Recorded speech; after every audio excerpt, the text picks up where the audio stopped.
Hi, my name's Phil. I like to talk about politics. So this may be a first, actually. Kemi Badenoch has actually called Nigel Farage out over something. Is she finally realising that Reform UK are a threat, and that means maybe you have to attack them now and then? We'll see. But the specific flashpoint here was Nigel Farage claiming that he could easily renegotiate with the EU a new Brexit trade deal, which would include, amongst other things, removing benefits from EU nationals in the UK who don't have settled status. Badenoch pointed out that this was a lie for a couple of reasons, although she did miss out the most obvious reason. She pointed out it would also mean sacrificing British citizens living in the EU, and also that it is no straightforward matter to unpick trade negotiations which have taken years to complete. Now, both of these statements are true, but not likely to be persuasive to the sort of voters Farage is courting. Although British citizens living in the EU can vote in the general election, as last year showed, it is no easy task. And Farage probably isn't targeting those voters anyway. And as for making the argument that trade negotiations aren't easy, this is true, but I don't think Badenoch is likely to persuade Reform supporters that things aren't easy. Farage's entire pitch, like all populists, is that everything is easy, and those who say otherwise are establishment shills. But there's a much more obvious reason why Farage will be unable to negotiate much, if anything, with the EU, which might actually make sense to voters who don't dig into the details of how negotiations work. What's in it for the EU? Take Farage's proposal to remove the social safety net for EU citizens living in the UK. Well, that would represent screwing over EU citizens. Well, EU citizens living in the UK do get to vote in European elections. Why would any branch of the EU agree to screw over their own citizens and therefore their own voters? Just because Farage persuaded the Tories to do that doesn't mean anyone left in the EU is that thick. And look what it did for the Tories.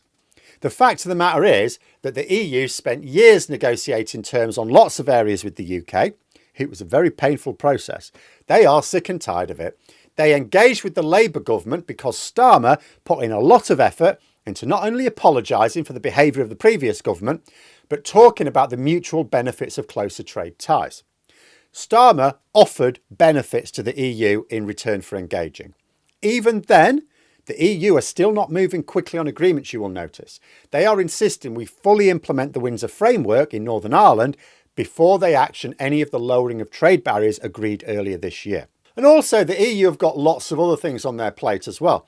Beyond the sheep-infested island off their northern coast, they have to face up to the prospect that Russia, China, and now the USA are all causing them headaches, to say nothing of other issues around the world and even internally.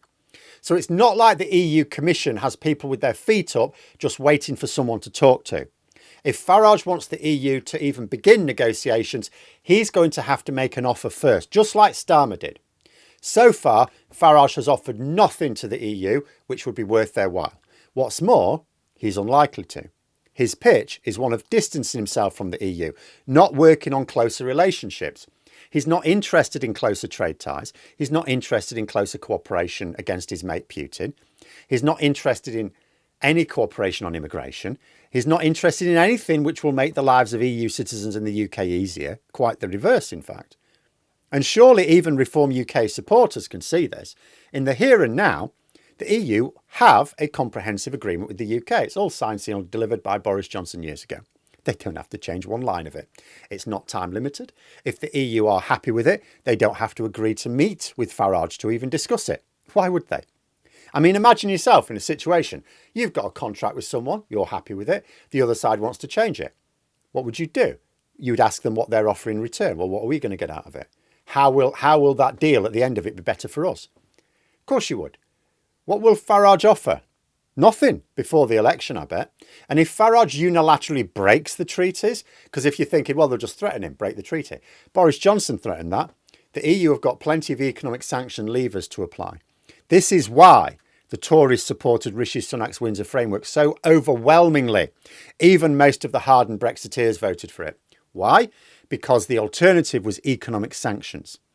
Farage will face the same reality. He will have three choices. First, he can offer the EU something which they will value.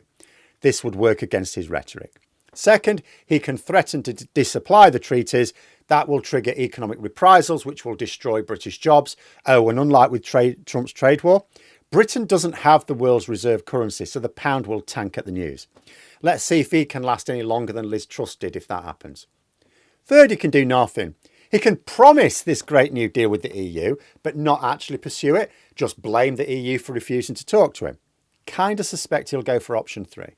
In fact, I think that will be a well-used strategy if we're ever stupid enough to let him win power.